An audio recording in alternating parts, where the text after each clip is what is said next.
सुरुवातीला आपण मुलांना सरळ सरळ वाक्य वाचन शिकवतो. नंतर दुसऱ्या टप्प्यामध्ये काय करायचं, टेबल तयार करून मुलांना वाक्य वाचनाची सवय करायची. याच्यामुळं काय होते, एका कमी डेटामध्ये किंवा कमी माहितीमध्ये जास्तीत जास्त वाक्य मुलं वाचन करू शकतात. समजा 5 शब्द असेल तर त्या 5 शब्द असले तर त्याच्यातून 10 वाक्ये, 20 वाक्ये, 25 वाक्ये आपण मुलाकडून वाचन करून घेऊ शकतो. म्हणजे मजकूर कमी आणि वाक्ये जास्त तयार होतात. हजरा पठाणबाई. चला पठाणबाई वाचा, पठाणबाई वाचा.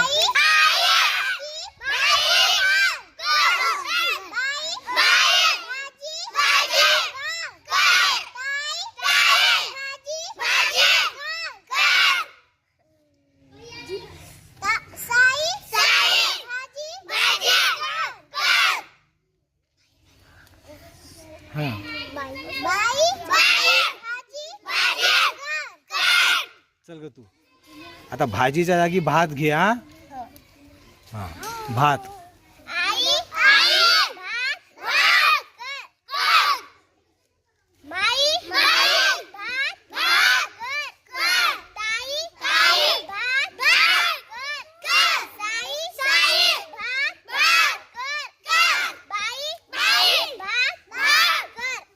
भाकर कोण करते? हा तू. चल लवकर भाकर. आई.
आता टाळाचं घ्यायचं. हा टाळ. हा हा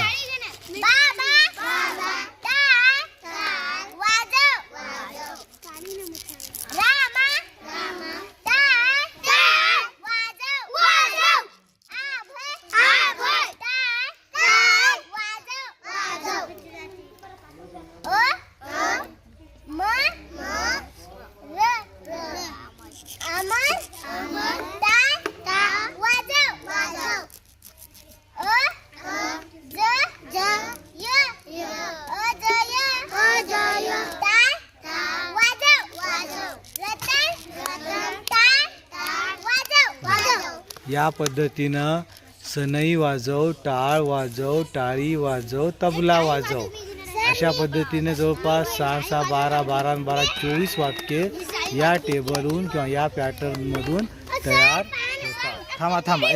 या पद्धतीनं या टेबलद्वारे 75 वाक्ये मुलाकडून तयार करून घेता येतात.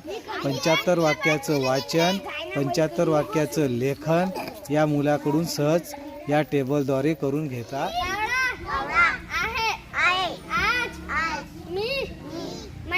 फास्ट म्हणा रे.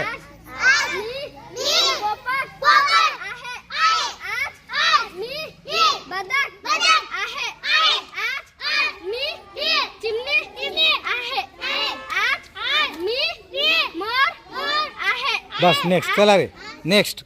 चल का चल पटपट चला. येईल चला ना रे लवकर चला की पटकन.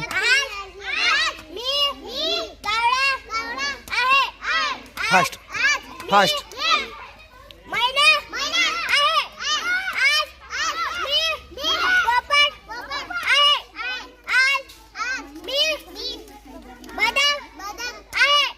फास्ट घे. चल का तू तू चल हिच्याकडे हा चल हिच्याकडे आहे ते तू आज तू कावळा आहे असं घे. हा हा चल लवकर लवकर घे. तू कुठे आहे हा महिना हा घे पटपट तूच वाच. हा तू कुठे आहे तू हा गुड होय बस थांब. हा बस ओके ओके. या पद्धतीने आज मी कावळा आहेचे 10 वाक्य होतात. आज तू मीच्या जागी तू घेऊन ते 10 म्हणजे एकंदरीत या टेबलपासून 20 वाक्ये मुलं सहज तयार करतात, वाचन करतात. मग काही जे पक्षी आहेत मैना, पोपट, बदक, चिमणी, मोर, कबूतर, बगळा, घुबड, कोंबडा याच्या जागी प्राणी घ्यायचं. जसं की गाय, म्हैस, बैल, बदक, हत्ती, मासा वगैरे असे काही प्राणी घ्यायचे आणि त्याच्यापासून सुद्धा 20 वाक्ये तयार करायचे. या पद्धतीनं आपण दुसरे शब्द देऊन वाक्य तयार करून घेऊ शकतो.